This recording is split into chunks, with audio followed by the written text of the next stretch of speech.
En la vida, cada decisión que tomamos es como una semilla lanzada al viento. Algunas germinan en alegría, otras en dolor, pero todas vuelven a nosotros. Esta es la ley silenciosa del universo, la ley del karma. En los años del viejo reino de Castilla, en lo alto de las sierras donde el viento azotaba las tejas y el río bajaba con rugido de invierno, había un caserío olvidado por el mundo llamado Molinos de Piedra. Allí, en una casucha de adobe y madera oscura, vivían dos hermanos huérfanos, que no tenían más familia que ellos mismos. Diego Sanabria, el mayor, apenas había dejado atrás la infancia con sus 16 años, pero ya cargaba sobre los hombros el peso de un adulto. Pedro, el menor, contaba 14 y conservaba aún esa mezcla de niñez y rebeldía que tantas veces lo llevaba por sendas torcidas. Un amanecer de primavera, la vieja doña Jacinta, vecina de manos encallecidas y mirada dura, anunció que su perra había parido 5 cachorros. 3 de ellos con un pelaje dorado como el trigo maduro, los otros 2 de un blanco puro que parecía guardar la luz del invierno. Diego, que siempre había sentido una ternura especial por los animales, cruzó el patio para verlos.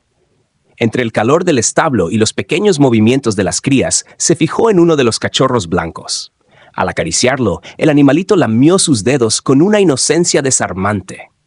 Desde ese instante, Diego supo que lo llevaría a casa. El perro creció junto a él, siguiéndolo a todas partes. Cuando Diego almorzaba un mendrugo de pan o un cuenco de guiso, siempre apartaba un trozo para su compañero. Entre ambos se forjó un lazo silencioso, tan firme como las piedras del molino viejo. Pero para Pedro, aquel animal era una molestia. Cada vez que lo veía, lo ahuyentaba con gritos y amenazas, y no faltaron las veces en que descargó sobre él golpes con un palo o la correa de cuero. El perro, con el instinto del miedo, aprendió a esconderse apenas escuchaba sus pasos. Pasaron los meses hasta que un día Diego tuvo que partir a la villa para trabajar como jornalero. Antes de irse, dejó la casa y todo lo que en ella había bajo el cuidado de su hermano. Regresó al cabo de varios días, cansado pero con la ilusión de volver a ver al perro. Apenas cruzó la puerta, lo llamó por su nombre. Ningún ladrido respondió. Buscó por el corral, bajo la mesa, detrás del establo. Nada. Con un nudo en la garganta, encaró a su hermano. «Pedro, ¿dónde está el perro?» El menor, evitando sus ojos, murmuró con voz rota. Se comió mi comida, me enfadé y sin querer lo maté. Lo enterré en la loma, detrás de la casa». Diego lo miró en silencio. Conocía demasiado bien la aversión que Pedro sentía por el animal como para creer en un accidente. Salió sin decir palabra, tomó una azada y subió la loma. La tierra estaba blanda, recién removida. Cavó hasta que el metal chocó con huesos. Pero no halló un cuerpo entero. Solo restos blanqueados, pulidos por dientes humanos. El aire se le heló en el pecho. No hizo falta más explicación. Pedro no solo había matado al perro, también lo había devorado. Con el corazón ardiendo de dolor y furia, bajó la loma con pasos largos y firmes. Encontró a Pedro junto al corral, lo sujetó del brazo con fuerza y lo obligó a mirarlo de frente. Su voz, grave y afilada, no dejó resquicio para evasiones. «Pedro, ese perro no era un hombre, pero llevaba un corazón latiendo como el tuyo y el mío. Lo maltrataste día tras día, y ahora has cruzado un límite del que no hay vuelta atrás. Fui a ver su tumba y su cabeza. Su cabeza se ha vuelto la de una serpiente. Lo sé, lo presiento, volverá a buscarte, y no será para darte paz». Pedro, que siempre había confiado en las palabras de su hermano mayor, porque Diego jamás mentía, sintió que la sangre se le escapaba del rostro. Sus rodillas empezaron a temblar como cañas al viento y apenas logró articular un susurro. «Hermano, dime, ¿qué puedo hacer para que no me encuentre?» Diego, conteniendo la rabia que le desgarraba por dentro, sostuvo la mirada y, con tono calculado, le lanzó la única salida que se le ocurrió. La única forma es demostrar un arrepentimiento verdadero. Ve a la tienda, compra monedas de papel. Luego sube a la loma donde lo enterraste, arrodíllate, quema las monedas y pídele perdón como si tu vida dependiera de ello.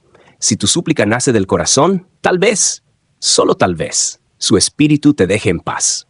El miedo le dobló la voluntad a Pedro. Sin perder tiempo, corrió al pueblo y volvió con un gran fajo de monedas de papel. Ascendió la loma con la respiración agitada, se arrodilló frente al pequeño montículo y encendió el primer billete.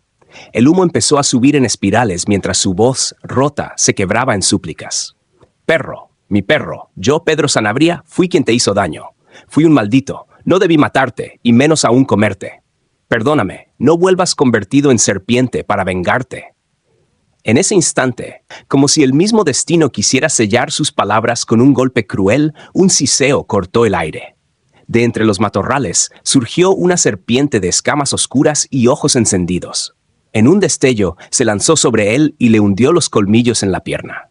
Pedro lanzó un grito desgarrador, sintiendo el veneno recorrerle la sangre como hielo líquido.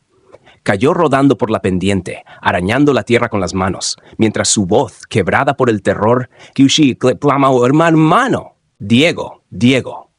La voz de Pedro se desgarraba en el aire, rebotando contra la ladera pedregosa. La serpiente me ha mordido, justo donde enterraste al perro. El grito le atravesó el pecho como un hierro candente. Diego Sanabria sintió un golpe seco en la cabeza, un zumbido que le nubló los sentidos. La respiración se le cortó. Él solo había querido darle un escarmiento a su hermano, hacerle sentir el peso de su crueldad, pero jamás imaginó que sus palabras cobrarían carne y veneno en una serpiente real. Echó a correr cuesta arriba, tropezando con las piedras, y encontró a Pedro tendido, retorciéndose, con el pantalón empapado de sangre y los ojos dilatados por el pánico. Lo cargó sobre los hombros, bajó la loma a saltos y lo llevó hasta la casa. Apenas lo dejó sobre el jergón, salió como un rayo hacia el pueblo en busca del médico. Golpeó la puerta de la botica hasta que sus nudillos sangraron. El médico, con la bolsa en la mano y el rostro endurecido por la urgencia, lo siguió sin una palabra. Pero cuando entraron en la habitación, un silencio espeso los envolvió. Pedro tenía los labios amoratados, los ojos fijos en un punto que ya no veía, el cuerpo endurecido por la rigidez de la muerte. Diego se quedó inmóvil. La sangre le retumbaba en las sienes. Se arrodilló junto al cadáver, tomó la cabeza de su hermano entre las manos y comenzó a alarse el cabello con desesperación, como si quisiera arrancarse el alma. Todo es culpa mía. Su voz era un sollozo quebrado. Si no hubiera inventado esa maldita historia del perro convertido en serpiente, si no le hubiera llenado la cabeza de miedo, Pedro nunca habría subido a la loma, y esa víbora jamás lo habría mordido. He matado a mi propio hermano. La culpa lo aplastó como una losa. No había castigo suficiente para limpiar aquel peso que lo quemaba por dentro. Sabía que ni la soledad ni los años borrarían esa sombra. Al amanecer del día siguiente, tras sepultar a Pedro bajo la tierra fría del cementerio del pueblo, Diego emprendió el camino hacia el viejo monasterio de San Bartolomé. Entró en el claustro, se arrodilló frente a un monje de barba blanca y manos agrietadas, y con los ojos anegados en lágrimas, pidió que lo recibieran como novicio, para dedicar lo que le quedaba de vida a rezar y expiar. El monje lo observó en silencio, con la mirada clavada en aquel joven de rostro curtido por el dolor. En sus ojos, oscuros y encendidos, se adivinaba una tristeza tan honda que parecía haberle robado años de vida. «Hijo mío», dijo finalmente, con una voz grave que resonó en la penumbra del claustro, «¿por qué buscas encadenarte tan pronto a estos muros de piedra?» Diego, con las manos unidas como si se aferrara a la última tabla de salvación, relató todo sin dejar nada en la sombra. Habló de la mentira que inventó, del miedo que atenazó a Pedro, de las monedas de papel ardiendo sobre la loma y de la serpiente que salió del matorral. Cuando terminó, inclinó la frente hasta rozar las losas frías del suelo. «Padre, he cometido un pecado que no tiene absolución. Por mis palabras murió mi hermano. Quiero dedicar cada día que me quede a expiar mi culpa». El anciano frunció el ceño, pero su voz se mantuvo serena, como un arroyo que corre bajo la nieve. «Tu hermano no murió por tus labios, sino por las semillas que él mismo plantó. Fue cruel con una criatura indefensa y, como todo hombre, cosechó lo que sembró. Tus palabras no hicieron más que despertar un temor que ya dormía en su conciencia. No cargues sobre tus hombros todo el peso. Aún eres joven y eres el último pilar de tu casa. Tus padres se fueron y ahora tu deber es vivir con rectitud, aprender, trabajar y levantar un nombre que honre su memoria». El aire denso del monasterio pareció aflojarse en el pecho de Diego. Se inclinó una vez más ante el monje, agradeció en silencio y emprendió el camino de regreso. Desde aquel día, su vida se volcó a los libros, al estudio y al esfuerzo obstinado por enderezar su destino. Pasaron 2 años de disciplina y noches en vela, hasta que llegó el momento de viajar a la capital para presentarse a los exámenes reales. Tomó el sendero al amanecer, pero a medio camino una tormenta implacable lo sorprendió. El cielo se desgarró en relámpagos, la lluvia lo caló hasta los huesos. Sin un real para pagar posada y con el frío mordiéndole la piel, buscó cobijo donde pudo. En las afueras de una pequeña villa, encontró una casa de tejado ancho y alero profundo. Se acurrucó bajo él, apoyando la espalda en la pared, y el agotamiento terminó venciéndolo. Allí, con las ropas empapadas y el cuerpo entumecido, se quedó dormido. Aquella casa pertenecía a Catalina Morales, una mujer conocida en toda la comarca, dueña de una belleza madura y de secretos que corrían de boca en boca. Esa misma noche, Catalina soñó que frente a su puerta revoloteaba un dragón dorado, majestuoso y brillante como el sol al amanecer. Al despertar, aún con el eco del sueño latiendo en la mente, se levantó intrigada, abrió la puerta y encontró, bajo su alero, a un joven empapado, dormido, con el rostro tranquilo, pese a la crudeza de la tormenta. El gran perro blanco, fiero guardián de la casa y terror de cualquier forastero que osara cruzar la verja, irrumpió en el patio con un ímpetu extraño. No había gruñidos, no había colmillos al descubierto. En cambio, corría hacia el joven como si una memoria olvidada le empujara, como si los años se deshicieran de golpe y en aquel rostro reconociera algo que le pertenecía. La cola, agitada con tal fuerza que levantaba polvo del suelo, marcaba el compás de un reencuentro que no parecía de este mundo. Se pegó a las piernas de Diego, restregándose con un afecto cálido, sincero, inquebrantable. No era el recibimiento que se le daba a un extraño. No era, en absoluto, un encuentro cualquiera. Catalina, inmóvil en el umbral, observó sin perder detalle. La visión del dragón dorado que había visitado sus sueños la noche anterior se mezclaba ahora con la escena viva frente a sus ojos. No pudo evitar pensar que las casualidades rara vez tienen tanta precisión, y que lo que se desarrollaba ante ella era obra del destino, no del azar. Sin decir una palabra, lo invitó a entrar. El interior de la casa estaba tibio, y el crepitar del fuego envolvía la estancia en un sosiego casi irreal. Catalina le tendió un juego de ropa seca y poco después colocó ante él un cuenco humeante. El aroma espeso y reconfortante llenó cada rincón, devolviéndole al muchacho algo de color al rostro. Diego, mientras pasaba la mano por el lomo del animal, dejó escapar una sonrisa breve, teñida de nostalgia. «Este perro es encantador. En mi infancia tuve uno igual, pero murió». Catalina, tomando asiento frente a él, entrelazó las manos y relató que aquel perro lo había adquirido 2 inviernos atrás, de manos de una anciana del remoto pueblo serrano de Molinos de Piedra. Sus palabras provocaron en Diego un sobresalto interno, un latido distinto, como si un eco lejano golpeara su pecho con fuerza. «Esa es doña Jacinta, mi antigua vecina. Yo mismo acaricié a este perro cuando era un cachorro». Lo que siguió fue un silencio denso, pero no incómodo.